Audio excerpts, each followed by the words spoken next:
मधला पुढचा महत्वपूर्ण टॉपिक, या आधीचा टॉपिकही आपण महत्वपूर्णच होता, तुम्हाला दाखवलं मी कशा पद्धतीने त्याचे प्रश्न वगैरे आलेले आहेत। आणि तृणधान्य, डाळी आणि तेलबिया यांचं सुद्धा आपल्या डे टू डे लाईफ मध्ये, म्हणजे डे टू डे लाईफ मध्ये म्हणण्यापेक्षा मी अन्नामध्ये म्हणेल, न्यूट्रिशन किंवा पोषण तत्वांसाठी अत्यंत अनन्यसाधारण महत्व आहे आणि हे आज आपल्याला या टॉपिक मध्ये डिस्कस करायचे।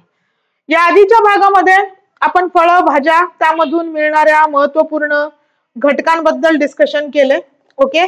आणि आजच्या भागामध्ये आपण अन्नशास्त्रामध्ये तृणधान्य, डाळी आणि तेलबिया याबद्दल बोलूया। कोणते घटक कोणत्या डाळीमधून मिळतात, जसं तुम्हाला बोर्डवरती दिसतच आहे, चना डाळ किंवा चना, त्यानंतर तूर डाळ, तूर, उडीद, मूग, तसंच मटकी, मसूर, कुळीथ, तसंच वाटाणे, सध्याला वाटाण्याचं सीझन आहे, वाटाणे भरपूर खा, ठीक आहे। त्यानंतर केशरी डाळ, राजमा, पावटा, चवळी आणि इथं सुद्धा काही पदार्थ आहेत जे पदार्थ आपण आपल्या नाश्त्यामध्ये किंवा जेवणामध्ये किंवा इतर आपल्याला जेव्हा खावेसे वाटले तेव्हा खात असतो। त्यातून जे काही घटक मिळत असतात, शरीराच्या बांधणीसाठी प्रथिनांचं अनन्यसाधारण महत्व म्हटलं जातं। आणि प्रथिनं तुम्हाला माहित आहे की कार्बन, हायड्रोजन, ऑक्सिजन, त्यानंतर नायट्रोजन हा अत्यंत महत्वपूर्ण घटक प्रथिनांमधला मानला जातो, ज्यामध्ये आपली डीएनए ची जी संरचना आहे आणि बाकी शरीराची बांधणी, तसंच शरीराची झीज भरून काढणं, ही ड्युटी प्रथिनांवरती आहे। आणि हे प्रथिनं आपल्याला कुठून मिळतात, तसंच मेद किंवा फॅट्सचा पण आपल्याला कुठून सोर्स आहे, हे आज आपल्याला या टॉपिक मध्ये बघायचंय। टेक्निकल विषयांमधला बाल विकास आपण पूर्ण केलाय, ठीक आहे। त्यानंतर मानसशास्त्र पण पूर्ण झालंय। आता आपण सध्याला अन्नशास्त्राबद्दल डिस्कशन करत आहोत। अन्नशास्त्राचं सिलेबस वास्ट आहे आणि त्यामधून प्रश्न पण आलेले आहेत। जसं मी तुम्हाला सांगितलेलं आहे की ज्यावेळी सीडीपीओ व्हायची त्यावेळी एकाच मराठी भाषेमध्येच यायचं, त्यामुळे तुम्ही मराठीवरती किंवा मराठीच्या याच्यावरती फोकस जास्त करा, ठीक आहे। बाकी राहिला प्रश्न तुम्ही इंग्रजी वगैरे मध्ये पण वाचून घ्या, पण रीडिंग वगैरे जे फोकस आहे तो तुम्हाला मराठीमध्ये जास्त करायचा, ओके। चला आता मग लेट्स स्टार्ट। आजच्या आपल्या पुढच्या पॉइंटला किंवा पुढच्या टॉपिकला सुरू करूया। तृणधान्य। तृणधान्यामध्ये पिष्टमय पदार्थ किंवा स्टार्चचा समृद्ध सोर्स किंवा आपण असं म्हणूया की रिसोर्स मानला जातो। आणि आपल्या भारतीय कुटुंबांचा जर विचार केला तर महाराष्ट्रामध्ये किंवा भारतामध्ये तुम्ही पाहता की भाकरी असेल, पोळी असेल, मग ज्वारीची भाकरी असेल, नाचणीची भाकरी असेल, बाजरीची भाकरी असेल, ठीक आहे। ह्या भाकरी, त्यानंतर पोळी, तसंच तांदूळ, कुठं मक्याची पण भाकरी किंवा पोळी खाल्ली जाते, ठीक आहे। तर खूप मोठा समृद्ध सोर्स मानला जातो आणि मुख्यत्वे तृणवर्गीय कुटुंबातील बियांकडून प्राप्त होते। तसंच तृणधान्य हे प्रमुख तृणधान्य व किरकोळ तृणधान्य अशा दोन वर्गांमध्ये त्याला वर्गीकृत केलं जातं। तृणधान्याचं वर्गीकरण खालीलपैकी कोणत्या वर्गांमध्ये केलं जातं असा जर प्रश्न विचारण्यात आला तर प्रमुख आणि दुसरा असेल किरकोळ। प्रमुख मध्ये गहू, तांदूळ, त्यानंतर मका। तुम्हाला माहिती आहे पंजाब वगैरे हरियाणा सारख्या राज्यांमध्ये मक्याची रोटी खातात किंवा मक्याची भाकरी खातात, आपल्याकडे जसं ज्वारीची किंवा बाजरीची असते। त्यानंतर किरकोळ मध्ये माहिती आहे तुम्हाला पर्ल मिलेट्स, त्यानंतर सोरगम, ज्वारी, तसंच फिंगर मिलेट, नाचणी आणि बार्ली, जव, ओके। दोन्हीची ही नावं लक्षात ठेवा।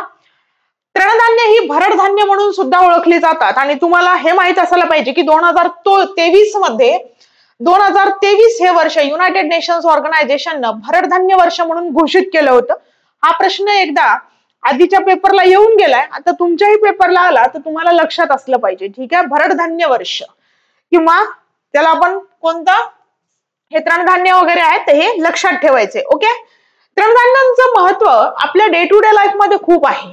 जसं भारतीय आहाराचा जर विचार केला तर भारतीय आहारामध्ये कर्बोदकांपासून किंवा गहू, ज्वारी, तांदूळ, बाजरी ह्यांच्यापासून मिळवणारी जी ऊर्जा आहे, जिला कार्बोहायड्रेट्स, त्यानंतर कार्बोहायड्रेट्सला पण अजून क्लासिफाय केलं तर कार्बोहायड्रेट, स्टार्च आणि फायबर्स म्हणजे पिष्टमय पदार्थ आणि तंतुमय पदार्थ, तर हा जो पोर्शन आहे आपल्या दररोजच्या पोषण मूल्यामध्ये 65 to 80% कव्हर होतो।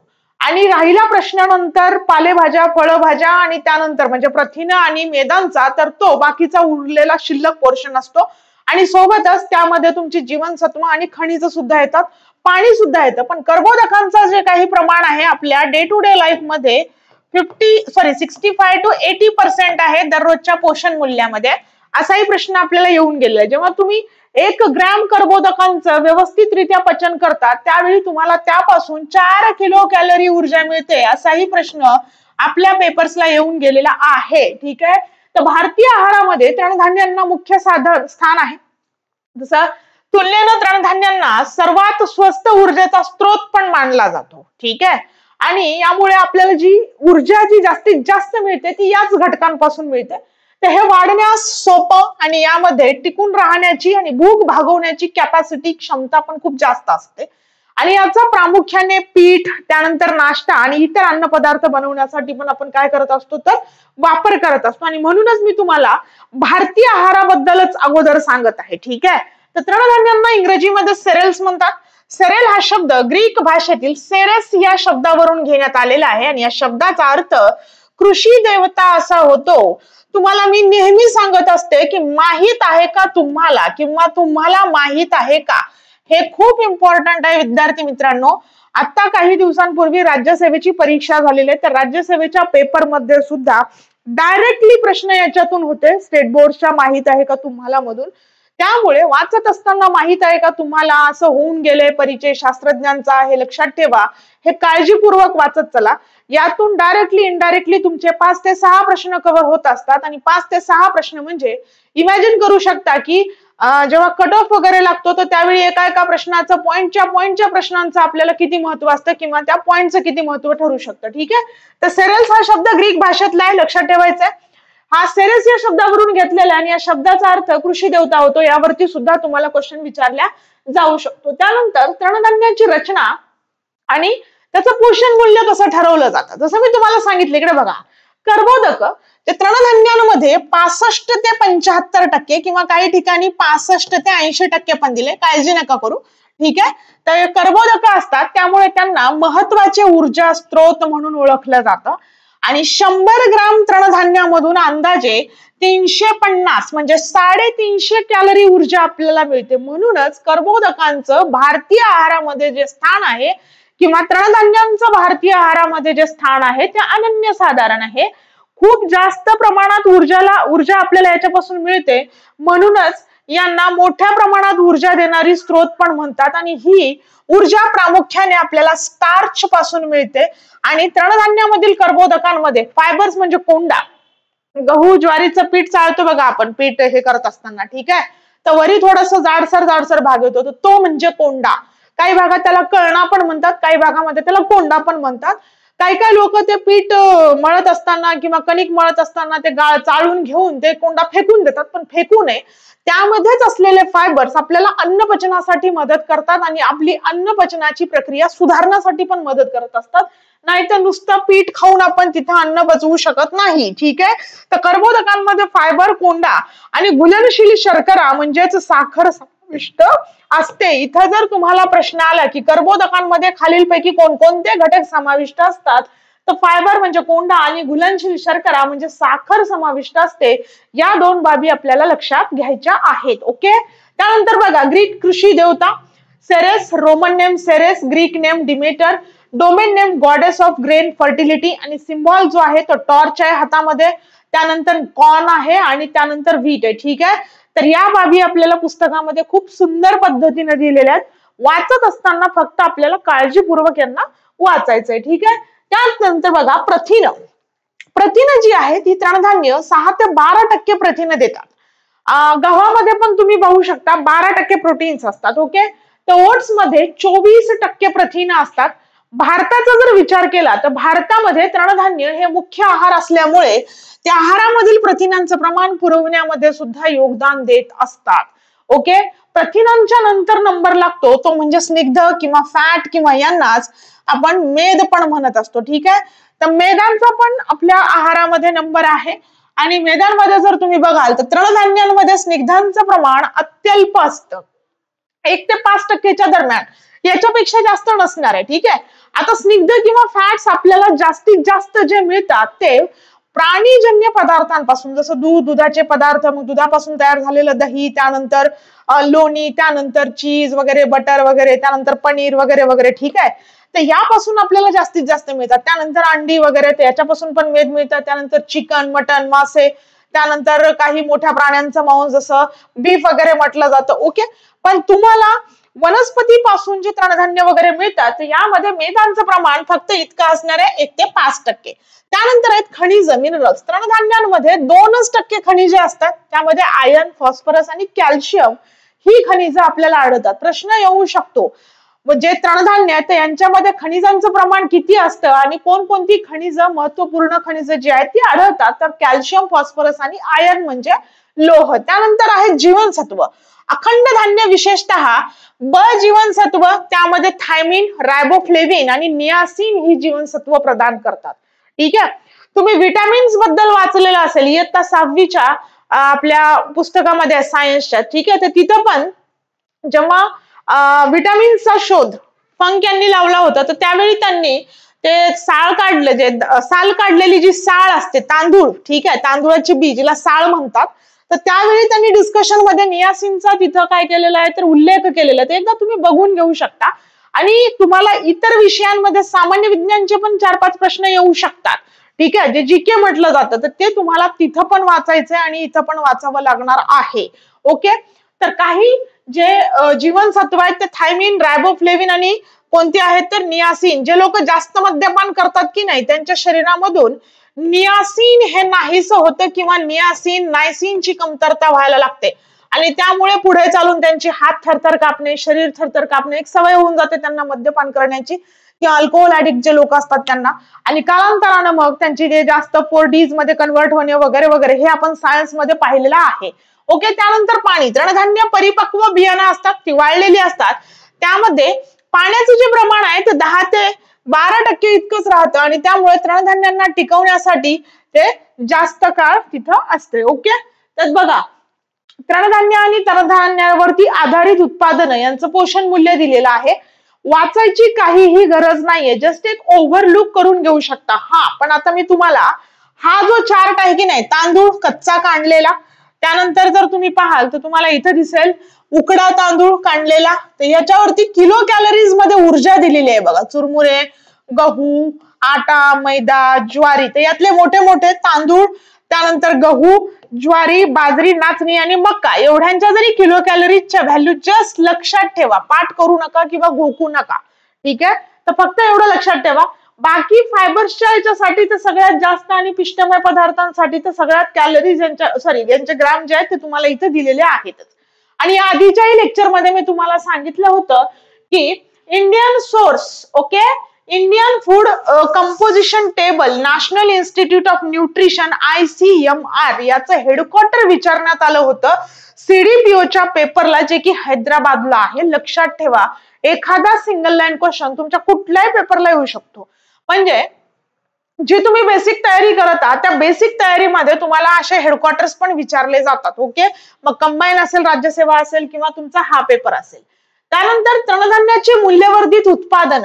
तसं आपल्या आहाराचा जर विचार केला, भारतीय आहाराचा जर विचार केला तर आपल्या आहारात काही पदार्थांसाठी तृणधान्य पूर्ण स्वरूपात वापरतात.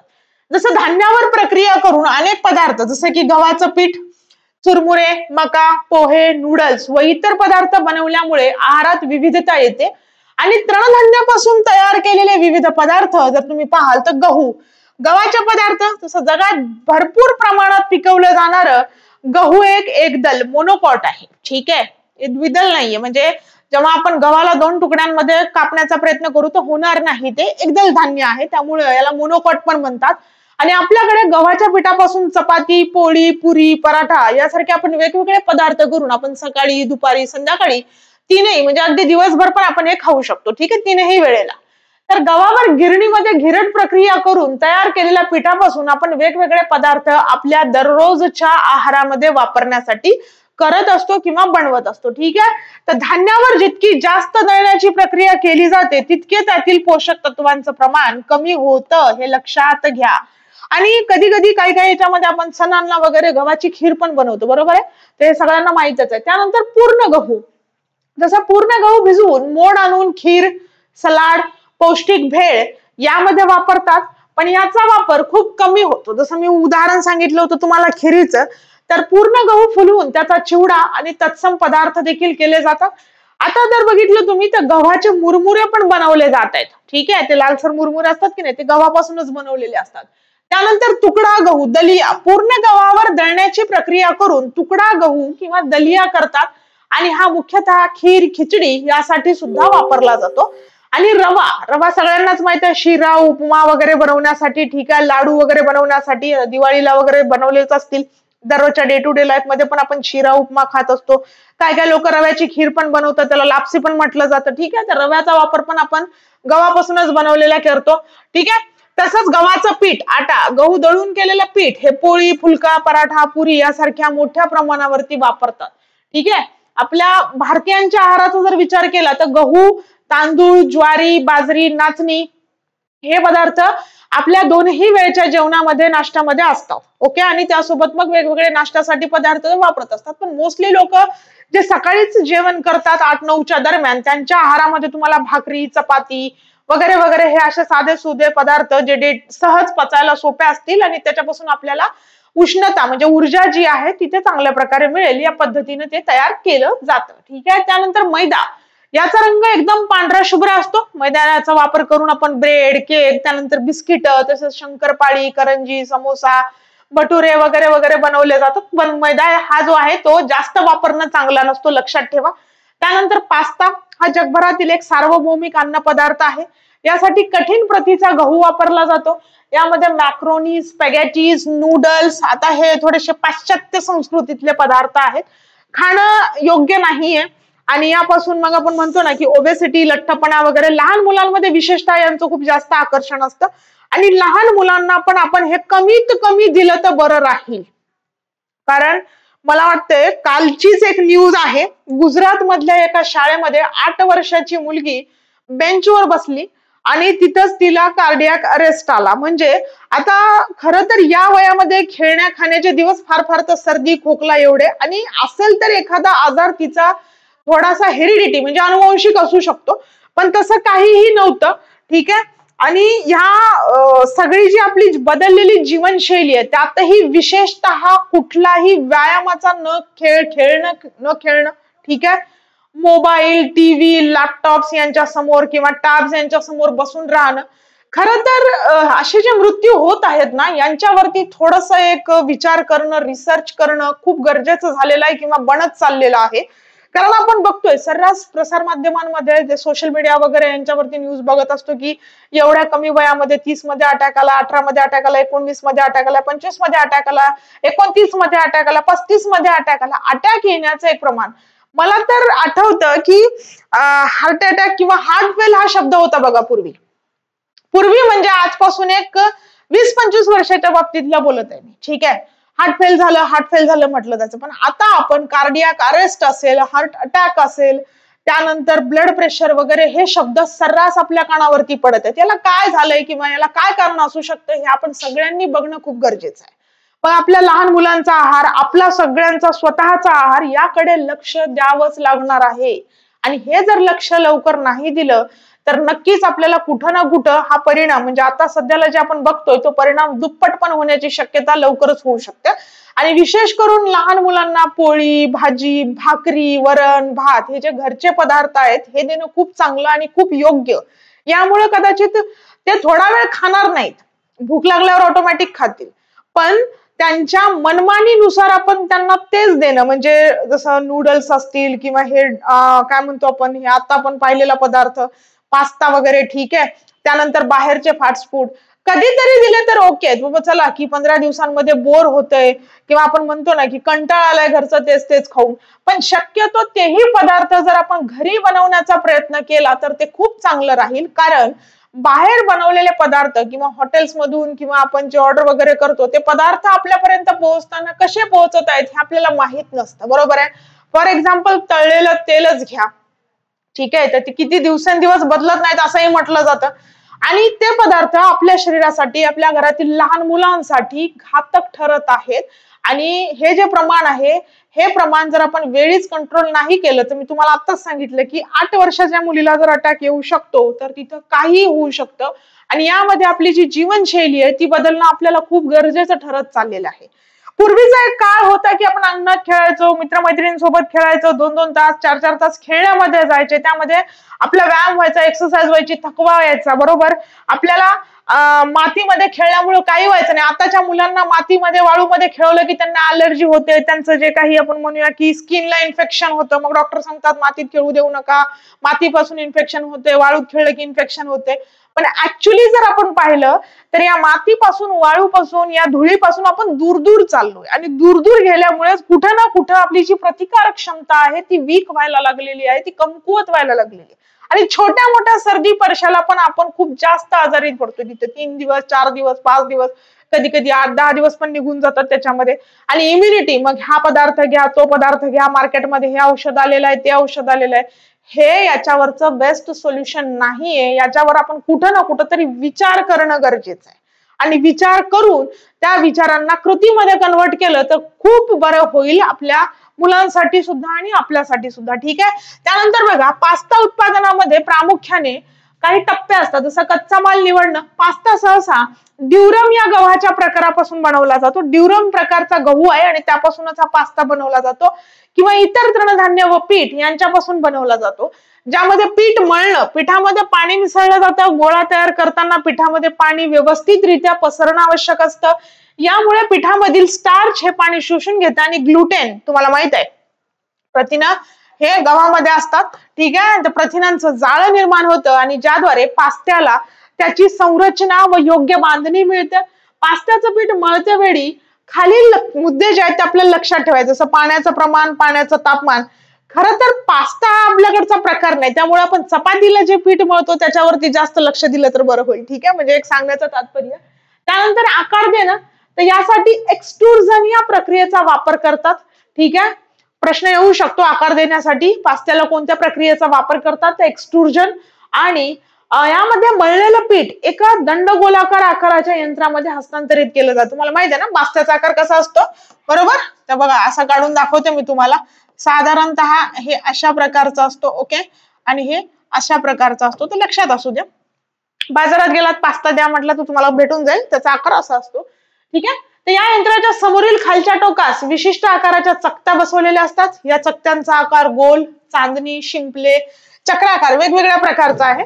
मी एक तुम्हाला उदाहरण सांगितलं. आणि उच्च दाबाच्या साह्याने पिठाला चकत्यांमधून बाहेर काढलं जातं, जेणेकरून बाहेर येणारा पदार्थ चकतीनुसार आकार घेईल आणि यास धारदार पात्याच्या साह्यानं आवश्यकतेनुसार लांबीमध्ये कापलं जातं. ठीक आहे. ते बघा, ही तर तीच जी प्रक्रिया आहे ती यात दिलेली आहे. गहू दळण्याची प्रक्रिया, मिलिंग, पूर्ण गहू दळण, तुकडा गहू, दलिया दळणं, त्याचा कन्व्हर्जन रव्यामध्ये करणं. आणि त्यानंतर गव्हाचं पांढरं पीठ जे आहे ते मैदा तर दळणं आणि पूर्ण गव्हाचं पीठ कणिक हे दळून आपण गहू आणि गव्हाच्या पिठातील दळल्यानंतर झालेलं रूपांतर इथं पाहू शकतो. ठीक आहे. तर ही जी प्रोसेस आहे आपल्याला कोणी विचारणार नाही, बट या प्रोसेसला आपल्याला त्यांनी दिलेलं. इकडे बघा, पास्ता तयार करण्याची यंत्र असतात, सगळ्यांनाच माहित आहे. ओके. तर वाळविणं हे चरण जे पदार्थाच्या गुणवत्तेमध्ये निर्णायक भूमिका पार पाडतं. याचं बेस्ट एक्झाम्पल सांगू का, उन्हाळ्यामध्ये आपल्याकडे शेवया बनवल्या जातात, बरोबर. रवा, गहू मला वाटतं धुवून वाळवले जातात, नंतर त्यांना ओलसर असताना दळून आणलं जातं, त्यानंतर त्याच्यावरचा कोंडा काढला जातो आणि तो कोंडा नंतर त्यातला बारीक बारीक रवा काढून त्याचा शिरा पण बनवला जातो, उपमा पण बनवला जातो, खूप टेस्टी लागतो. कुणाकुणाला ही प्रक्रिया माहित आहे त्यांना लगेच आठवलं असेल. ठीक आहे. हे आपल्या रव्यापेक्षा तो रवा टेस्टी लागतो. त्यानंतर उपमा पण टेस्टी लागतो आणि त्यानंतर ज्या शेवया होतात त्या तर खूपच छान लागतात. मग त्याचं तुम्ही घरचे नूडल्स पण बनवू शकता, आपली घरची गावरान मॅगी पण बनवू शकता. या मॅगीपेक्षा कितीतरी पटीने ती चांगली लागते. त्यामध्ये लसूण, त्यानंतर जिरं, हिरवी मिरची, कढीपत्ता, कोथिंबीर फोडणी टाकून त्यांना मस्त उकळवून छान खाल्लं गरम गरम की या मॅगीपेक्षा कितीतरी पटीने ती टेस्टी लागते आणि कितीतरी पटीने ती हेल्दी पण असते. ठीक आहे. त्यामुळे आपल्या मुलांना ती मॅगी आपण तिथं ऑप्शन म्हणून एक बघू शकतो आणि बघितलं जातं बऱ्याच ठिकाणी आणि ते योग्य सुद्धा आहे. ओके. त्यानंतर बघा, यामध्ये रूपांतरित पदार्थ ला हवेच्या सहाय्याने वाळवलं जातं, जशा आपल्या ज्या शेवया आहेत किंवा काही ठिकाणी त्यांना बोटवे म्हणतात. ठीक आहे. तर टिकवण काळ वाढतो आणि वेस्टर्न बंद करणे, तर वाळविलेला पास्ता थंड करून आवश्यक असल्यास पुन्हा कापून योग्य त्या वेस्टर्नामध्ये म्हणजे कव्हरिंग मध्ये बंद केला जातो. ओके. त्यानंतर इकडे बघा, पास्ता उत्पादनांच्या टप्प्यांचा आकृतिबंध इथं दाखवलेला आहे आणि पास्ता हा भारतीय पदार्थ नाहीये, हा इटालियन पदार्थ आहे, हे लक्षात घ्या. एखादा सिंगल लाईन क्वेश्चन तुम्हाला इथून पण विचारला जाऊ शकतो. पास्ता हा इटालियन फूड आहे. तर कच्चा माल निवडणं, पीठ मळणं, त्याला आकार देणं, वाळविणं आणि वेष्टन बंद करणं हे पास्ता उत्पादनाच्या टप्प्यांचा आकृतिबंध मानला जातो. त्यानंतर पास्ताच्या लांबीनुसार व आकारानुसार त्यांना खालील प्रमाणे नावं दिलेली आहेत. जसं मॅक्रोनी सहसा शिंपले किंवा पोकळ नळी सारखे असतात, जे मी तुम्हाला दाखवली होती. लाजाग्ना चपट्या पट्ट्या असतात 2 ते 3 इंच जाडीच्या. ठीक आहे. स्पॅगेटी जे आहे ते बारीक गोलाकार, दोरी, नळी किंवा दंडाकार. फॅटुसिन चपट्या पट्ट्या 1 ते 4 इंच जाडीच्या. आणि वर्मिसिली हे बा शेवया, जे आपल्याकडे शेवया बनवतो ना आपण उन्हाळ्यामध्ये, तसा पण यांचा आकार असतो. तो वर्मिसिली हा प्रामुख्याने भारतामध्ये पारंपरिकरित्या बनवला जातो. ठीक आहे. आणि हा पास्त्याप्रमाणेच बनवला जातो, पण याची जाडी खूप कमी असते. याची खीर पण बनवतात, बरोबर. आणि हा हाताने किंवा यंत्राने बनवलेला शेवया, खीर, शिरा, उपमा वगैरे बनवण्यासाठी वापरला जातो. आणि गव्हाच्या पिठापासून जेव्हा आपण घरी आपल्या पद्धतीनुसार बनवतात त्यावेळेस याची चव या विकतच्या पास्ता आणि त्या मसाल्यापेक्षा कितीतरी चांगली असते आणि आरोग्यासाठी सुद्धा आपल्या मुलांच्या चांगलं असते. तिकडे बघा, हे आहेत त्याचे वेगवेगळे आकार, चकत्या त्यानंतर इथे वेगवेगळे दिलेले आहेत, हे तुम्ही पाहू शकता. तर पास्ता उत्पादनामध्ये चकती म्हणजे काय, तर चकती ही साचा किंवा आकार असते ज्यामधून पीठ उच्च दाब देऊन बाहेर पडते व त्यास चकतीवरील आकारानुसार आकार प्राप्त होत असतो. ठीक आहे. त्यानंतर तांदूळ, गव्हाच्या नंतर तांदूळ. तांदूळ हा भारतीय आहारामध्ये भाकरी, पोळी किंवा चपाती, त्यानंतर मक्याची रोटी, बाजरीची रोटी, नाचणीची रोटी, ज्वारीची रोटी किंवा भाकरी यांच्या नंतर हा दुसरा मुख्य पदार्थ जो की आपल्या डे टू डे लाईफ मध्ये साधारणतः काही भागामध्ये स्टेपल फूड, मुख्य अन्न म्हणून वापरला जातो. ठीक आहे. जसं आसाम वगैरेच्या भागात जर तुम्ही गेला तर तिकडे भात, मासे, त्यानंतर तुम्ही तामिळनाडू वगैरेच्या भागात गेला, तामिळनाडू, आंध्र वगैरे या भागात जर गेला तर तुम्हाला तिकडे सांबर, त्यानंतर भात, त्यानंतर ताक भात वगैरे, मोस्टली त्यापासून बनवलेली इडली, डोसा वगैरे वगैरे हे असे पदार्थ तिथं काय केले जातात तर बनवले जातात. म्हणजे गहू ज्वारीच्या नंतर हा पण एक मुख्य पदार्थ आहे जो भारतामध्ये सर्रास खाल्ला जाणारा तृणधान्य म्हणून ओळखला जातो.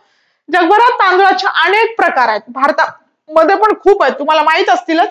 ठीक आहे. तर तांदूळाचे मुख्य 3 प्रकारात वर्गीकरण केलं जातं, बारीक, जाडा आणि तुकडा तांदूळ. तर तांदूळाची विक्री वेगवेगळ्या स्वरूपांमध्ये केली जाते, जसं की ब्राऊन राईस, करडा तांदूळ, हातसडीचा तांदूळ, पॉलिश न केलेले, पॉलिश केलेले, सफेद, पांढरा तांदूळ, उकडा तांदूळ, पोहे, चुरमुरे. पोहे, चुरमुरे याच्यापासूनच बनवलेले असतात. ठीक आहे. आपल्याला आता सांगायची काही गरज नाहीये. ते सर्व स्वरूपांमध्ये रूपांतरित होण्यासाठी तांदळावर पण प्रक्रिया केली जाते आणि या प्रक्रियांना घिरट किंवा मिलिंग म्हणतात. शब्द लक्षात घ्या. घिरट किंवा मिलिंग ही प्रक्रिया कशावर केली जाते किंवा कोणत्या तृणधान्यावरती केली जाते असा जर प्रश्न आला तर तांदूळावरती केली जाते. ओके. आणि हे पहा, तांदूळाचे पदार्थ. तपकिरी रंगाचा तांदूळ ज्यात भात दगडी किंवा रबराच्या चकतीमधून पाठवून त्यावरील आवरण म्हणजे हस्क जे आहे ते काढलं जातं. बघा, मी तुम्हाला आत्ताच सांगितलं होतं की डॉक्टर फंक किंवा व्हिटॅमिनचा शोध लावला होता त्यावेळी हस्क बद्दल बोलले होते ते. ठीक आहे. तांदळावरचं किंवा तांदळाच्या बीला काय म्हटलं जातं, साळ म्हटलं जातं. साळ.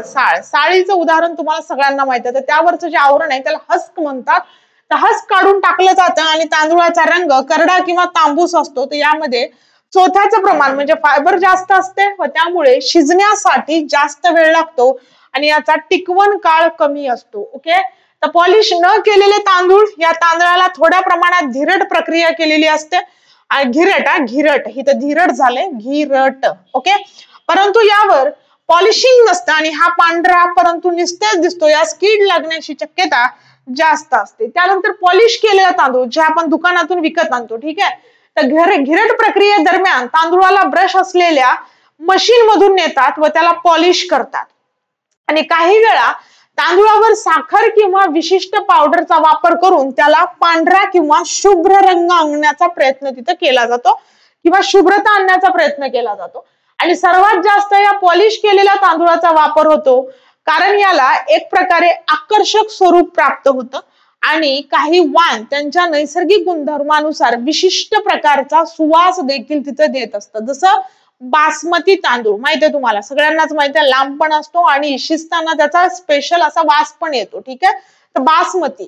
त्यानंतर उकडा तांदूळ. तांदूळ पाण्यात काही तासांसाठी भिजत ठेवतात, त्यानंतर काही मिनिटांनी वाफ देऊन वाळवतात आणि या तांदळाची पौष्टिकता सर्वसाधारण तांदूळापेक्षा जास्त असते असं म्हटलं जातं आणि शिजवण्यासाठी पण खूप कमी वेळ लागतो, कारण तो अर्ध शिजलेला असतो आणि स्टार्चचं प्रमाण जे आहे ते जिलेटिनायझेशन न झालेलं असतं. ठीक आहे, तर यास देखील विशिष्ट असा वास असतो.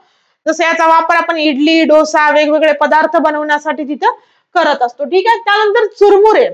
तांदूळ आवरणासहित भात गरम पाण्यामध्ये 2 ते 3 मिनिटं भिजवले जाते. त्यानंतर त्यामधील पाणी बाजूला करून त्यांना भाजलं जातं आणि उष्णतेमुळे पाण्याचं वाफेमध्ये रूपांतर होतं आणि या वाफेच्या आतील दबावामुळे तांदूळ फुलतो आणि मग त्यापासून चुरमुरा किंवा मुरमुरा तिथं बनत असतो.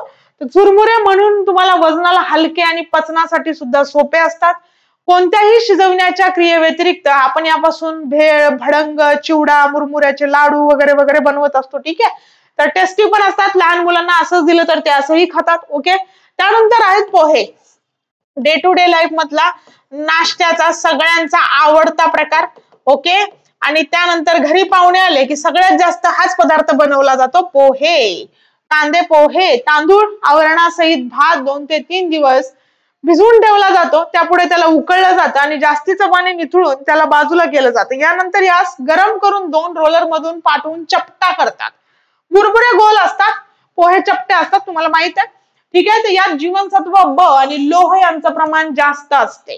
ओके, आणि पोहे बिना शिजविता कच्चे किंवा कमी प्रमाणात शिजवून खाल्ले जातात आणि ते पचनास हलके आहेत असं म्हणतात. पण काय काय लोक तर म्हणत असतात की पोहे खाल्ले थोडस हेवी लागतंय. ठीक आहे, पोटामध्ये थोडस पचनासाठी थोडेसे ते हे असतात. ठीक आहे, जड असतात. त्यानंतर तृणधान्यापासून बनवले जाणारे झटपट मिश्रण. जसं काही तृणधान्यांना थोड्या प्रमाणात शिजून वाळविलं जातं.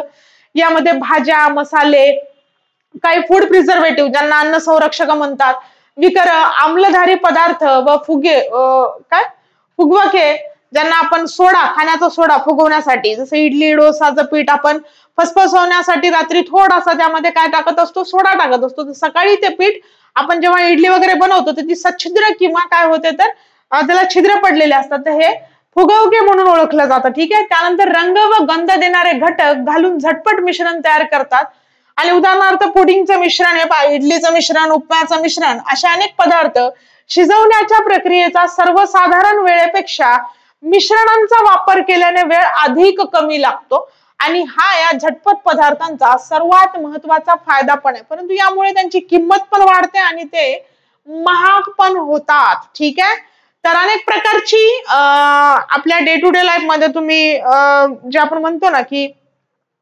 पदार्थ खात असतो, इडली आहे, डोसा आहे, त्यानंतर कोणी ढोकळा पण खातं. ठीक आहे, तर असे वेगवेगळे पदार्थ थोडेसे आपल्याला महाग पडतात. ओके, अनेक प्रकारची निरनिराळी झटपट मिश्रण बाजारामध्ये उपलब्ध आहेत. आता आपल्याला हे डायरेक्ट घरी करत बसण्यापेक्षा इडलीचं पीठ बाजारात पण मिळतं, डायरेक्टली आणायचं आणि रेडी टू ईट असे पण आहेत. पण आपण जे घरी बनवतो ते वेगळं असतं. बाजारातल्या बऱ्याचशा पदार्थांमध्ये आपल्याला खूप सारे प्रिझर्वेटिव्ह किंवा अन्न संरक्षक असतात आणि जे कदाचित त्यांच्या एक्सेस यूज मुळे आपल्या शरीरावरती त्याचे घातक किंवा आपण असं म्हणू की परिणाम जे आहेत आपल्या शरीरावरती त्याचे वाईट दिसायला लागतात. ठीक आहे, तर इथं जर तुम्ही बघाल तर यामध्ये ओट्सचे पोहे हा शिजवण्यासाठी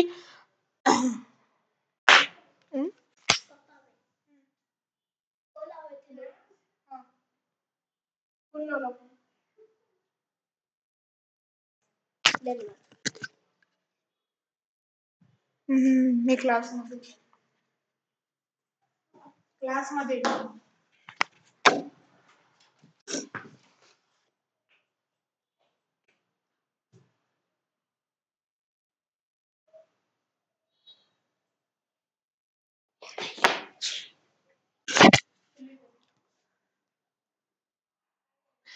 ओके, तर हे जे पदार्थ आहेत ते बनवण्यासाठी किंवा शिजवण्यासाठी खूप कमी वेळ लागतो आणि इथं पदार्थ जसे की मक्याचे पोहे, त्यानंतर गव्हाचे पोहे वगैरे नाश्त्यासाठी आणि खाण्यासाठी तयार या वर्गात मोडणारे पदार्थ ज्याला शिजवण्याची पण गरज नसते. ठीक आहे, तर अशा पद्धतीच्या पदार्थांमध्ये सुखा मेवा, त्यानंतर मध, चॉकलेट वगैरे टाकलं की फळांचा वापर करून पण आपण त्यांना वैविध्य आणू शकतो तिथं, आणि खाण्यासाठी पण पौष्टिक असतात.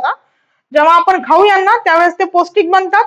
आणि डे टू डे लाईफ मध्ये फॉर अ चेंज म्हणून किंवा दररोजच्या त्याच पदार्थांना आपण जेव्हा खाऊन कंटाळतो, तर त्यावेळी फॉर अ चेंज म्हणून आपण असे काहीतरी नवीन पौष्टिक पदार्थ तिथून त्यापासून बनवू शकतो. ठीक आहे. त्यानंतर तृणधान्य पाककलेमधील समाविष्ट सिद्धांत.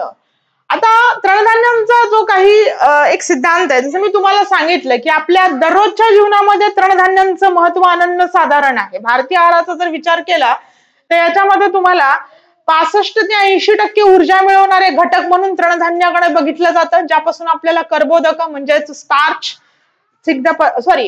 पिष्टमय पदार्थ आणि तंतुमय पदार्थ आपल्याला मिळत असतात. ठीक आहे. आणि ऊर्जा पण खूप मोठ्या प्रमाणात मिळते, आणि यांचा सोर्स जो आहे तो खूप मोठ्या प्रमाणामध्ये आपल्याला एनर्जी देतो, उष्मांक किंवा कॅलरीज ज्याला म्हटलं जातं. ओके. तर याबद्दल आपण कोरड्या उष्णतेचा प्रभाव तृणधान्य पाककलेमध्ये खालील सिद्धांताचा समावेश होतो, जसं डेक्स्ट्रिनायझेशन. शिरा किंवा उपमा करताना रवा भाजला जातो त्यावेळेस एक प्रकारचा विशिष्ट असा गंध किंवा गोडसर वास येतो, बरोबर का?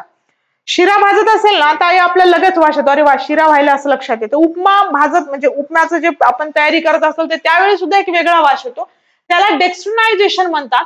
आणि रव्यातील स्टार्चच्या कणाचं रूपांतर कशात तर होतं, रूपांतर डेक्स्ट्रीन मध्ये होतं. लक्षात घ्या, प्रश्न येऊ शकतो, त्यामुळे आपल्याला माहित असलं पाहिजे. ओके. त्यानंतर व्याख्या. डेक्स्ट्रिनायझेशन प्रक्रियेमध्ये स्टार्चच्या कणांना कोरडी उष्णता दिल्यास स्टार्चच्या कणांचं डेक्स्ट्रीन या घटकामध्ये परावर्तन होऊन रवा जो आहे तो तांबूस होतो, बरोबर का? आणि जेव्हा हा तांबूस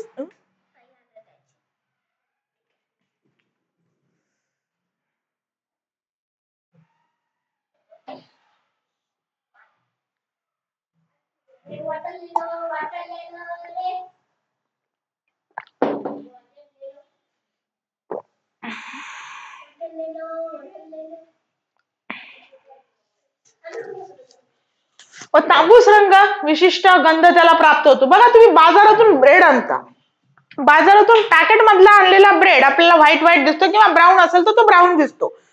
त्याची चव भाजण्या अगोदर आणि भाजण्याच्या नंतर यात आपल्याला फरक लक्षात येतो. तर इथे ही ती डेक्स्ट्रिनायझेशन प्रोसेस आहे. जसं चपाती, टोस्ट, शिरा, उपमा जेव्हा आपण त्याला भाजू किंवा कोरडी उष्णता देऊ त्यावेळेस हा ब्रेड आहे आणि हा टोस्ट बनतो तिकडे. ठीक आहे. तर ब्रेडचं डेक्स्ट्रिनायझेशन, तसंच रव्याचं डेक्स्ट्रिनायझेशन, किंवा इथं तुम्हाला दाखवलंय बघा मी, शिरा किंवा उपमा बनवताना कसा भाजला जातो ते. ठीक आहे. त्याला डेक्स्ट्रिनायझेशन प्रोसेस म्हणतात.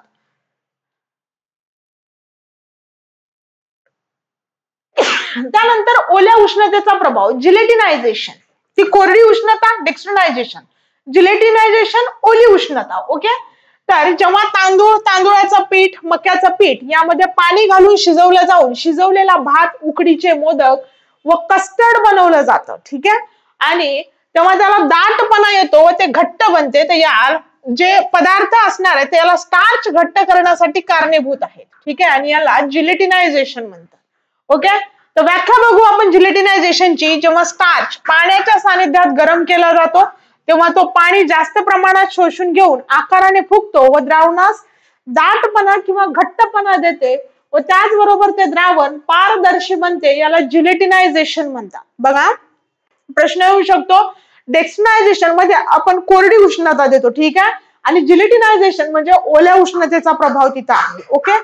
तर ही बाब आपल्याला लक्षात ठेवायची. तर स्टार्चला गरम करणं, गरम होत आहेत, स्टार्चचे कण फुगतात, त्यानंतर स्टार्चचे कण फुटतात, आणि आम्ही काही चांगलं केलं नाही का, हे इथं थोडस एक कॉमेडी सीन तुम्हाला दाखवलेलं आहे की आम्ही काही चांगलं केलं नाहीये का, म्हणून आम्हाला का फोडलं जाते किंवा द्रावण जे आहे ते घट्ट बनवलं जाते, जिलेट बनवण्याची, काय जिलेटिनायझेशन. ओके.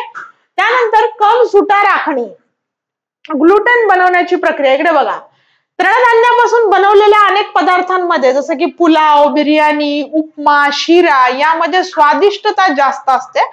जर तृणधान्यांचे कण एकमेकाला चिकटलेले नसतील, सुटे असतील, तर त्याला धान्याला जे आहे ते कण सुटा राखणे असं म्हटलं जातं.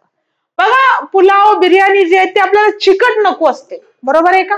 पुलाव बिर्याणीचं जे टेक्स्चर आहे किंवा जो भात सुटा झाला तर त्याची टेस्ट जी असते ती आपल्याला म्हणजे बघण्यासाठी पण चांगलं लागेल आणि खाण्यासाठी पण चांगलं लागेल. आणि कधी कधी चुकून जर चिकट झाला तर मग आपल्याला काय वाटतं ते अरे आपलं काहीतरी प्रमाण चुकलेलं आहे, कदाचित पाण्याचं प्रमाण चुकलंय वगैरे वगैरे, ठीक आहे. आणि त्यामुळे मग तो पदार्थ खावासा नाही वाटत. तर पुलाव बिर्याणी वगैरे आपण काय करतो, सुटा सुटा करण्याचा प्रयत्न करतो, ठीक आहे. तर ग्लुटेन बनणे, गव्हाच्या प्रथिनांमध्ये दोन अतिशय महत्वाचे भाग असतात. प्रश्न येऊ शकतो ग्लायडिन आणि ग्लुटेनिन. प्रश्न आला तर लक्षात ठेवा, जेव्हा गव्हाच्या पिठामध्ये पाणी घालून पीठ मळलं जातं तेव्हा ग्लायडिन व ग्लुटेनिन हे जाळे बनवतात आणि त्याला ग्लुटेनचे जाळे म्हणतात. प्रश्न येऊ शकतो गव्हाच्या पिठामध्ये खालीलपैकी कोणते दोन जे अतिशय महत्वाचे भाग असतात, तर ते असतात ग्लायडिन आणि ग्लुटेनिन. आणि जेव्हा आपण यांना पाणी घालून मळायचा प्रयत्न करू त्यावेळी हे ग्लायडिन आणि ग्लुटेनिन जाळे बनवतात आणि त्याला ग्लुटनचं जाळं म्हणतात. हे लक्षात ठेवा. ग्लुटनचं जाळं कोणतं पीठ मळताना बनते असाही जरी प्रश्न आला तर ते गव्हाचं पीठ मळताना बनते, ही बाब आपल्याला लक्षात ठेवायची. आणि हे बघा अशा पद्धतीने बनतं ते ग्लुटेन आणि ग्लायडिन ते एकत्रित बनल्यानंतर ग्लुटेन बनण्याची प्रक्रिया होते, ठीक आहे. तसं बघा आंबविणं, फर्मेंटेशन. आता फर्मेंटेशन हा जो प्रकार आहे तो महाराष्ट्रामध्ये इडली, डोसा, त्यानंतर मला वाटतं ढोकळा विकळा बनवण्यामध्ये आपण खूप वापरतो, ठीक आहे. तसं पाहिलं तर आपल्याकडे जे आपल्या आजी आजोबांचा वगैरे काळ होता, त्यानंतर आपल्या आई वडिलांचा जे काळ होता त्याच्यामध्ये फारसे हे पदार्थ नव्हते. पोळी भाजी भाकरी उपमा शिरा पोहे इथपर्यंत होतं, ठीक आहे. बट आता हा जो पदार्थ आहे म्हणजे आंबवून खाण्याचा जो प्रकार आहे विशेषतः इडली, डोसा, ढोकळा, ब्रेड वगैरे, तर हे आपल्या आता डे टू डे लाईफचा एक भाग बनलेला आहे, ठीक आहे. तर आंबविण्याच्या प्रक्रियेमध्ये कर्बोदक किंवा कर्बोदकांसारख्या घटकांचं विघटन केलं जातं आणि हे विघटन प्राणवायू शिवाय किंवा ऑक्सिजन शिवाय केलं जातं. त्यामुळे त्याला ऍनारोबिक रेस्पिरेशन म्हणतात. ऍरोबिक आणि अनारोबिक असे दोन प्रकार आहेत, पण ऍनारोबिक केलं जातं किंवा प्राणवायूच्या उपस्थित केलं जातं त्यावेळेस त्याला ऍरोबिक रेस्पिरेशन म्हणतात. आणि वातावरणामध्ये हे घडतं आणि तृणधान्यांपासून आंबवून बनवलेले पदार्थ जसे इडली, डोसा, ढोकळा, ब्रेड वगैरे, ठीक आहे. तर हे आंबवण्याची किंवा फर्मेंट करण्याची प्रक्रिया तिथं केली जाते आणि नंतर हे पदार्थ आपण खाण्यासाठी वापरतो. ओके. आंबवण्याच्या प्रक्रियेमुळे पिठामध्ये काही फिजिकल आणि केमिकल चेंजेस तिथं घडत असतात, जसं भौतिक किंवा रासायनिक तुम्ही म्हणू शकता, भौतिक रासायनिक. तर सूक्ष्मजीवांच्या संख्येत वाढ होते. हे सूक्ष्मजीव आपल्यासाठी पोषक असतात किंवा योग्य असतात किंवा उपयुक्त असतात. आम्लता वाढते, ठीक आहे, आंबटपणा वाढतो. तुम्हाला माहिती आहे इडलीची टेस्ट थोडीशी आंबूस आंबूस लागते, आंबूस वास आणि आंबट चव तयार होते. कार्बन डायऑक्साईड वायू निर्माण होतो आणि पीठ फुगून त्याच्यामध्ये वाढ झाल्यासारखी दिसते. तांदूळ, त्यानंतर याच्यात काय काय असतं, कोणी मेथीचे दाणे टाकतं, कोणी पोहे टाकतं, कोणी इनो टाकतं थोडस, ठीक आहे. इनो म्हणजे आपला जे सोडा म्हणूया.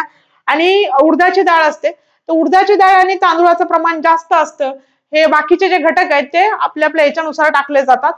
ते सोडा पण आहे तो कमी टाकला जातो. पण जेव्हा सकाळी सगळं दळून हे पीठ झाकून ठेवलं जातं आणि सकाळी जेव्हा तुम्ही बघता तर त्यावेळी त्या झाकणापर्यंत म्हणजे अगदी टमटमीत फुगून आलेलं असतं आणि त्याच्यामध्ये वरती बुडबुडे पण आलेले असतात, ठीक आहे.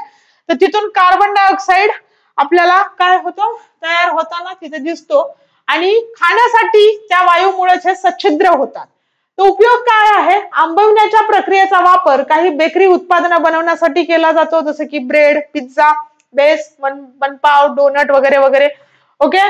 तसंच ही प्रक्रिया भटुरा, इडली, डोसा, जिलेबी आणि इतरही पदार्थ बनवण्यासाठी वापरत असतात, ठीक आहे. तर पदार्थाचा पोत आणि गंध यामध्ये सुधारणा होते. फायदे काय आहेत तर जीवनसत्व ब व क यामध्ये वाढ होते आणि पचनासाठी सोपं जाते. ओके. त्यानंतर आहेत डाळी. डाळीमध्ये पण आपण बघूया शेंगावर्गीय, शिंबीवर्गीय वनस्पती आहेत या, ठीक आहे. द्विदल आहेत. मेन म्हणजे द्विदल म्हणजे बीचे दोन समान भागामध्ये रूपांतर करता येते किंवा कन्वर्ट करता येतं. आणि नत्र म्हणजे नायट्रोजनचा खूप म्हणजे आपण असं म्हणूया की नायट्रोजन म्हणण्यापेक्षा प्रथिनांचा उच्च सोर्स म्हणूया, ठीक आहे.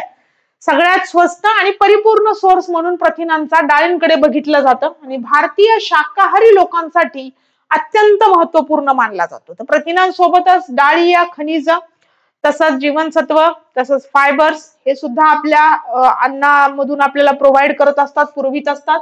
आणि यांची अमिनो ऍसिडची रचना ही तृणधान्यास पूरक अशी असते. Amino acids, okay. आणि तृणधान्यामध्ये नसलेले अमिनो ऍसिड्स आपल्याला डाळीपासून मिळत असतात, ही बाब आपल्याला लक्षात घ्यायची. तर तृणधान्य व डाळी यांच्या संयोगाने बनवलेले अनेक पदार्थ, जसं इडलीचं उदाहरण मी आता सांगितलं, तांदूळ आणि उडदाची डाळ, बरोबर आहे. उडदाच्या डाळीऐवजी कोणी कोणी मुगाची डाळ पण टाकते आता.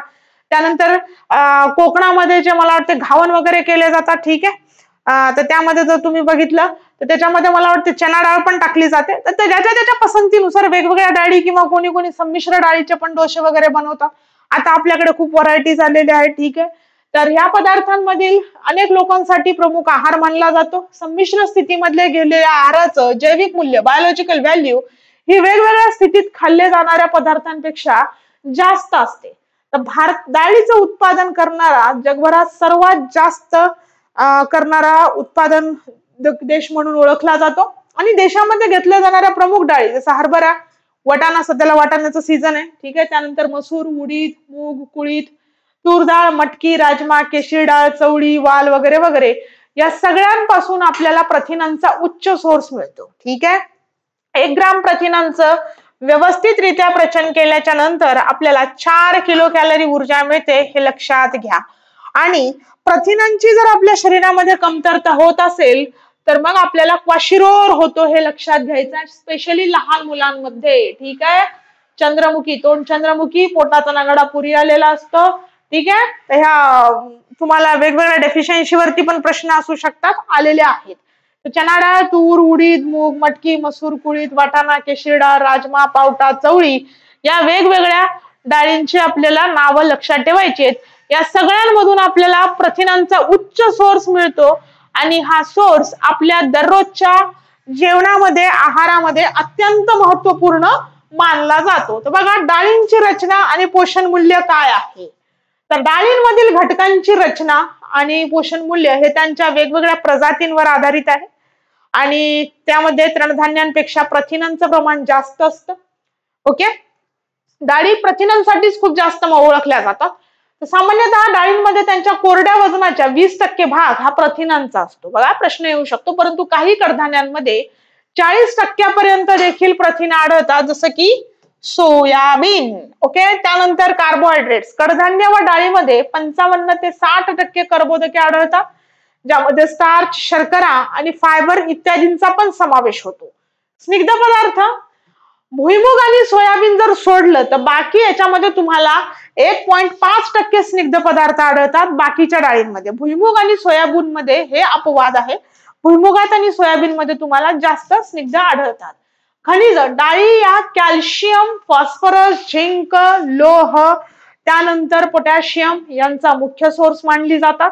आणि जीवनसत्व जर म्हटलात तर डाळी काही प्रमाणात niacin, thiamine, folic acid, pantothenic acid, pantothenic acid आणि जीवनसत्व क मोड आलेले, असं मूग, मटकी, त्यानंतर वाटाणा, हरभरा यांना मोड आणलं की नाही, तर ते खात असाल तर त्याच्यामधून व्हिटॅमिन सी मिळतं. ओके, म्हणजे जीवनसत्व क मिळतं. आणि यांनी समृद्ध, जसं रायबोफ्लेविन आणि कॅरोटीन यांचं प्रमाण अत्यल्प असतं.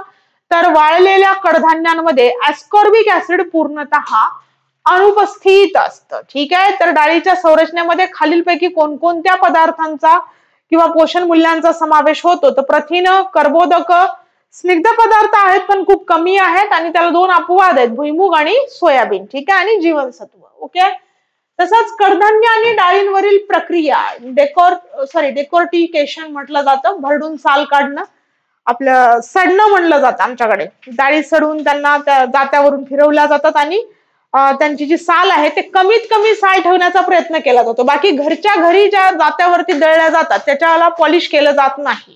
हा, जर तुम्ही डाळ मिल मध्ये नेऊन त्यावरती करून आणत असाल तिथं पॉलिश करून भेटतं तुम्हाला, ठीक आहे.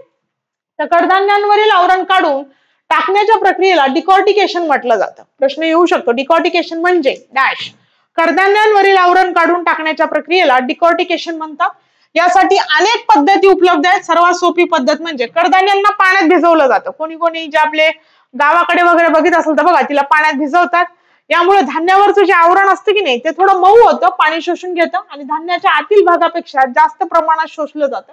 ते आवरण ओलसर असतानाच त्याला घर्षणाने कडधान्यापासून बाजूला केलं जातं. जात्यावरती दळलं ना तर ते काय होतात, तर बाजूला होतात. ओके, आणि यामधून मग पुढे त्याच्यावरची साल काढणं जी आहे ती सोपी जाते. ओके, आणि ही सोपी झाल्यामुळे आपण तिथे ती सहज काढू शकतो. तर भिजवलेल्या कडधान्यास वाळवून उकळीच्या साहाय्यानं भरडून त्यानंतर पाखडून त्यातील कोंडा हस्क बाजूला केला जातो आणि धान्यावरील टरफल काढण्यासाठी काही वेळा त्यांना भाजून पण घेतलं जातं. जसं हरभरे बघा, ठीक आहे. हरभऱ्यांना मला वाटतं ह्याच्यामध्ये कशामध्ये लाल हरभऱ्यांना तुम्ही भिजवा, नंतर त्यांना भाजवा मीठ टाकून, ठीक आहे. तर लगेच त्याच्यावरचं टरफल आणि खाण्यासाठी पण सोपे होतात. ओके. फुटाणे वगैरे बनवण्यात जेव्हा करायचं असतं त्यावेळेस ही प्रोसेस वापरली जाते. त्यानंतर फायदे, पाचकता वाढते, पोषण मूल्यरोधक तत्वांना काढून टाकण्यास मदत होते. यामुळे स्वरूप पोट शिजवण्यासाठी सोपे स्वरूप, तसंच रुचकरता पण वाढते आणि शिजण्यासाठी लागणारा वेळ देखील कमी होतो. जसं तूर डाळ आणि चना डाळ हे डाळीचे प्रकार तुम्ही बघू शकता. ओके.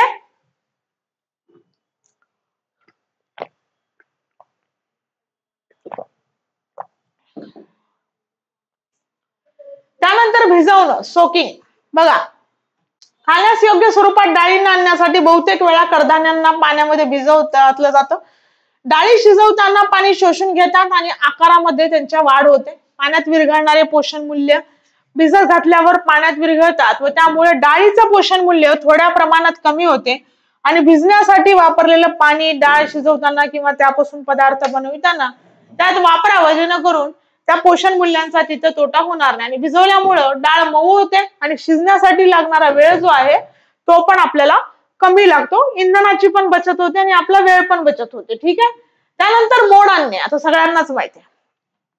मटकी, त्यानंतर त्या मूग वगैरे, वाटाणा, शेंगदाणे वगैरे यांना पण आपण मोड आणू शकतो, ठीक आहे. तर पहा, अखंड कडधान्य पाण्यामध्ये 6 ते 8 तास भिजत जर घातलं तर जास्तीचं पाणी नितळून बाजूला करतात आणि भिजवलेलं कडधान्य सुती कपड्यामध्ये गुंडाळून तिथे झाकून ठेवतात ताणून, ठीक आहे. तर मोड येण्यासाठी किमान 12 तास किंवा त्याहून अधिक वेळ लागतो आणि यावर दिवसातून 2दा-3दा पाणी टाकायचं. हे प्रोसेस काय मी सांगायची गरज नाही, तुम्हाला सगळ्यांना माहिती आहे. पण मोड आलेल्या कडधान्यांपासून बनवलेले पदार्थ, उसळ वगैरे, जसं मुगाची उसळ आहे, मटकीची उसळ आहे वगैरे, हे खूप टेस्टी लागतात आणि यांची पोषक व्हॅल्यू पण खूप जास्त असते. तर बघा, डाळीचं पोषण मूल्य, हरभरा, फुटाणे वगैरे बनवण्यासाठी उडीद डाळ, चवळी, पावटा, मूग डाळ, कुळीथ, लाल डाळ, मसूर डाळ, मटकी, वाटाणा हिरवे, वाटाणा वाळवलेला, वाटाणा भाजलेला. आता याच्यात वेगवेगळे प्रकार आहेत, एवढं काही लक्षात ठेवत बसू नका. मुख्य जे सोर्स आहेत तेवढे मात्र लक्षात असू द्या. ओके. त्यानंतर फायदे, शिजण्यासाठी लागणारा वेळ कमी लागतो.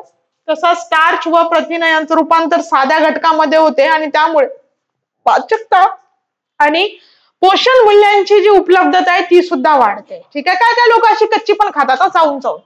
जीवनसत्व ब, जीवनसत्व क याच्यामध्ये मोड आलेल्या धान्य जे आहेत त्याची खूप वाढ होते आणि ते आपल्यासाठी चांगले पण असतात.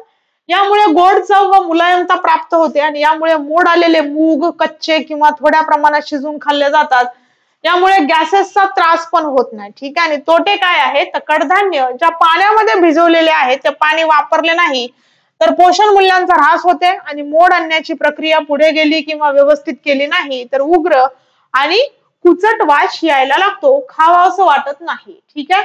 आता आंबवण्याची जी प्रक्रिया आहे ही आपण पुढच्या भागात, ठीक आहे, जाऊ कंटिन्यू करून टाकू.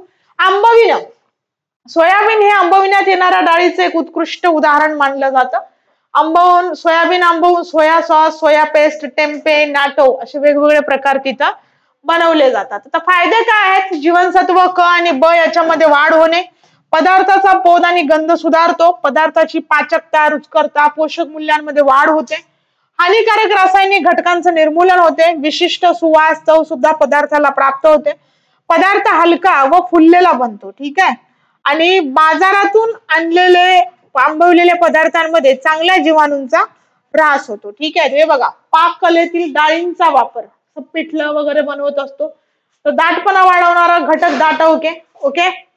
दाटवकामुळे पदार्थाला आकार, दाटपणा, स्वीकारणीयता येते आणि डाळीच्या पिठाचा वापर दाटपणा वाढवण्यासाठी व नासण्याच्या किंवा फुटण्याच्या प्रक्रियेला प्रतिबंध घालण्यासाठी केला. जसं बेसन पिठाची कढी, पिठलं, सांबर मध्ये वापर वगैरे करतो, बरोबर का. तर पाककलेतील डाळीचा वापर तुम्ही पाहू शकता. सांबार वडी, कोथिंबीरच्या वड्या पण म्हटल्या जातात, आळू वडी, सांबार वडी, ठीक आहे. तर बंधक, बाइंडिंग, पदार्थातील घटकांना एकत्रित बांधून ठेवून घटक घट्ट व एकजीव पदार्थ तयार करण्यासाठी पण बेसन डाळीचा वापर करतात. ठीक आहे, याचा वापर गोड पदार्थ, खीर, लाडू, बटाटा भजी, मिरची भजी, कढी, कोफ्ता बनवण्यासाठी पण केला जातो. ठीक आहे, तर पालेभाज्यांमध्ये पण बेसन पिठाचा वापर करतो आपण. हे पहा, धान्य निवडणं, स्वच्छ करणं, तेल व हळद प्रक्रिया, डाळ बनवत असताना. ओके, आणि पाणी, तापमान साठवणं 30-40 दिवस, 45 दिवस, दगडी चक्कीच्या सहाय्याने भरडणं. तर दगडी चक्की म्हणण्यापेक्षा मी इथं असं म्हणेल की जाताचा वापर करतात बघा डाळी तयार करत असताना. आणि नंतर पाखडून वगैरे स्वच्छ करून डाळ बनवण्याची प्रक्रिया ही महाराष्ट्र आणि आंध्र प्रदेशमध्ये केली जाते. आणि दुसरी जी प्रक्रिया आहे ती मध्य प्रदेश आणि महाराष्ट्रात वापरली जाते. कोणती? धान्य निवडणं, स्वच्छ करणं, पाण्यात भिजविणं 8 ते 14 तास, त्यानंतर उन्हात वाळविणं 1 ते 2 दिवस, प्राथमिक दळण्याची प्रक्रिया, तेल पाणी लावून ठेवलं जातं, परत उन्हात वाळविलं जातं 1 ते 2 दिवस, दगडी चक्कीच्या साहाय्यानं भरडलं जातं आणि परत मग त्यापासून डाळ बनवली जाते. तर ह्या ज्या दोन्ही पद्धती आहेत, दोन्ही महाराष्ट्रात दोन्ही पद्धती आहेत, पण पहिली पद्धत महाराष्ट्र आणि आंध्र प्रदेशमध्ये वापरली जाते आणि दुसरी पद्धत मध्य प्रदेश आणि महाराष्ट्रात वापरली जाते. ठीक आहे, तर या बाबी पण लक्षात ठेवा. त्यानंतर आपण आवरण तयार करण्यासाठी डाळीच्या पिठाचा वापर आपण काही पदार्थांना आवरण तयार करण्यासाठी पण करतो. जसं बेसनचा वापर बटाटा वडा, मासे, कटलेट बनवण्यासाठी, बरोबर आहे, भजी वगैरे बनवण्यासाठी, मिरची भजी बघा इथे दिसतात, मिरच्यांचा थोडासा इकडचा शेंड्याचा जो भाग आहे थोडासा कापून टाकतो आणि त्या बेसनाच्या याच्यामध्ये बनवतो आणि मग ते तेलात सोडतो. खूप छान टेस्टी मिरची भजी होत असतात. ठीक आहे, स्वाद पसरविणारा घटक डाळीच्या पदार्थाचा स्वाद वाढवितात आणि त्यांना घट्टपणा देतात. मसाला पावडर मध्ये काही प्रमाणात डाळीचं पीठ वापरलं जातं आणि यामुळे पदार्थातील घटक एकरूप होतात. बघा काही काही लोक भरलेली वांग्याची भाजी असते की नाही त्याच्यामध्ये सुद्धा बेसन पीठ टाकतात थोडंसं, तर ते एक तार किंवा एक आपण असं म्हणूया की जी ग्रेव्ही आहे ती छानपैकी आणि टेस्टी लागते. बरं, नुसतं शेंगदाणा आणि खोबरे याच्यावरून होत नाही, तर थोडंसं बेसन पीठ पण टाकलं जातं काही भागामध्ये, ज्यामुळे पदार्थाचा स्वाद सर्वत्र एकसारखा प्रमाणात पसरला जातो आणि याचा वापर सांबर बनवण्यासाठी सुद्धा करतात. त्यानंतर सजावट, डाळीच्या पिठापासून शेव बनवतात. शेवेचा वापर पाणीपुरी, पोहे, उपमा, शेवपुरी, मिसळ इत्यादी सजावटीसाठी केला जातो. तुमच्या समोर आहे आणि आता काय पाककला मी वेगळी सांगायची गरज नाही, याच्यातून सगळेच अनुभवातून तुम्ही गेलेले आहात आणि डे टू डे लाईफ मध्ये पण आपण याचा बराच मोठ्या प्रमाणामध्ये वापर करत असतो. ओके, डाळीमधील पोषण मूल्यरोधक घटक आणि त्यांचं निर्मूलन. पोषण मूल्यरोधक घटक ही एक नैसर्गिक रसायनं आहेत ज्यामध्ये तुम्ही पाहू शकता की जी महत्वाच्या पोषक तत्वांची उपलब्धता कमी करतात आणि ही प्रामुख्याने कडधान्य व डाळींमध्ये आढळतात. आणि पोषण मूल्यरोधक घटक व त्यांचे निर्मूलनाचं तंत्र याबाबतची सविस्तर माहिती हे पहा. लेक्टिन्स पोषण तत्वांची जैविक उपलब्धता कमी करते. पोषण तत्व विरोधक घटकांचे परिणाम हे पचन क्रियेसाठी आवश्यक असणाऱ्या विकारांवर झालेल्या क्रियेमुळे घडते. कडधान्य आणि डाळी यांच्यामध्ये हे आढळतात. मसूर, वटाणा, तुरडाळ, त्यानंतर तांदूळ मध्ये लेक्टिन्स आढळतं आणि उच्च दाबासाठी वाफेवर शिजवणं व त्यासाठी त्याआधी भिजवणं, शिजवणं वगैरे. त्यानंतर टॅनिन्स आणि पॉलिफेनॉल यामुळे प्रथिनांची पाचन क्षमता कमी होते. अमिनो ऍसिडची उपलब्धता कमी होते व विष्ठेमध्ये नायट्रोजनचं प्रमाण वाढतं. मूग, चना, हरभरा, उडीद डाळ, वाटाणा कशामध्ये आढळतात? टॅनिन, तर हे एवढ्यामध्ये आढळतात. प्रश्न येऊ शकतो. टॅनिन प्रामुख्याने धान्याच्या बाहेरील आवरणात असते. टर्फल म्हणू शकता तुम्ही. ठीक आहे, त्यासाठी त्यांना भरडून टर्फल बाजूला काढून टॅनिन आपण कमी करू शकतो. त्यानंतर प्रोटीएज इन्हिबिटर प्रथिनांचं विघटन करणाऱ्या विकारांची कार्यक्षमता कमी करते. वाटाणा, राजमा, मसूर, चना, हरभरा यांच्यामध्ये प्रोटीएज इन्हिबिटर असतात. गरम करणं, आता हे प्रोटीएज इन्हिबिटर काढून टाकायचे असतील तर काय करणं? गरम करणं, भाजणं, मोड आणणं, उच्च दाबाखाली वाफेवर शिजवणं, भिजवणं वगैरे वगैरे. ओके, अशी आपण पद्धत वापरू शकतो. त्यानंतर फायटिक ऍसिड यामुळे खनिजांच्या जैविक उपलब्धतेवर आपल्याला परिणाम दिसून येतो किंवा परिणाम होतो. वाटाणा आणि मसूर मध्ये जास्त असतं. भाजायचंय, मोड आणायची आहे, त्याला भिजवायचं आणि नंतर शिजवायचंय, तसं तुम्ही वापरू नका शक्यतो. त्यानंतर लथायरोजन किंवा लथायरोजन दीर्घकाळासाठी जास्त प्रमाणात जर तुम्ही हे केलं तर खाल्ल्या गेल्यास लकवा, अर्धांगवायू होण्याची शक्यता असते. ही केशरी डाळीमध्ये असते. केशरी डाळ म्हणजे कोणती माहिती आहे ना? मसूर डाळ जिला म्हणतात. भिजवणं, उकडणं, भाजणं, मोड आणणं वगैरे वगैरे केशरी डाळ. आता काही लोकांचं इथं कन्फ्युजन होईल मसूर आणि केशरी डाळ. आता मसूर, अख्खा मसूर वेगळा आणि त्याच्यापासून डाळ बनवली ती वेगळी राहते. ठीक आहे, तर हे थोडस इथं घातक ठरू शकतात. आणि बरेच लोक जे मसूर वगैरे खातात की नाही, ते त्यांच्या सांधेदुखी वगैरे खूप दुखायला लागते. तर भिजवणं, उकडणं, भाजणं, मोड आणणं, सॅपिओनिन हे जरी पौष्टिकता कमी करत असलं तरी मेद कमी करण्यासाठी उपयुक्त आहे. तसंच हृदयविकार व आतड्यांचा कर्करोग होण्याची जोखीम कमी होते. चना, हरभरा, मूग, वाटाणा याच्यामध्ये सॅपोनिन असतं. भिजवणं, मोड आणणं आणि शिजवणं, नंतर खाणं. त्यानंतर ऑलिगोसॅकराइड्स. ऑलिगोसॅकराइड्स जे आहेत ते आतड्यांमध्ये वायू अडकल्यामुळे पोटात अवघडल्यासारखं होतं. वायू गोळा कळ मारते की नाही, मुरड येतो वगैरे बघा, तर वात येतो किंवा हगवण लागते. तसं तूर डाळ, चना, हरभरा, मूग डाळ याच्याने आपल्याला, तूर डाळीनं सगळ्यात जास्त होतं ऑलिगोसॅकराइड्स. तर ठीक आहे, भिजवणं, शिजवणं आणि नंतर मोड आणून त्याला खाणं. ओके. त्यानंतर तेलबिया आहेत. तर थांबू आपण इथं. तेलबियांचा भाग आपण पुढच्या सेक्शन मध्ये घेऊया. पुढचा पण एक लेक्चर आहे आपला अत्यंत महत्वाचं. तर त्यामध्ये आपण मसाल्यांचे पदार्थ आणि त्या अगोदर आपण तेलबियांचं डिस्कशन करूया. सांगितलेल्या मुद्द्यांना चांगलं करा. सीडीपीओच्या बॅचच्या अनुभवावरून मी तुम्हाला सांगितलं आहे की कुठून प्रश्न कसा आलेला आहे आणि कुठून आलेला आहे. तसंच जे लोक कंबाईन आणि राज्यसेवेची तयारी करतात तर त्यांच्यासाठी सुद्धा भाज्या, फळं यांच्यामध्ये असलेले विटामिन्स, त्यानंतर जीवनसत्व, खनिज वगैरे प्रश्न आलेलेच आहेत. त्यांना सुद्धा, त्यांच्यासाठी सुद्धा महत्वाचं आहे. म्हणजे तुम्ही आता येणाऱ्या कंबाईन साठी जरी तयारी करत असाल तर त्यासाठी सुद्धा हे आवश्यक आहे. ओके. तर आपण थांबू. तेलबियांचा जो छोटासा पोर्शन राहिलाय तो पुढच्या भागामध्ये कंटिन्यू करूया.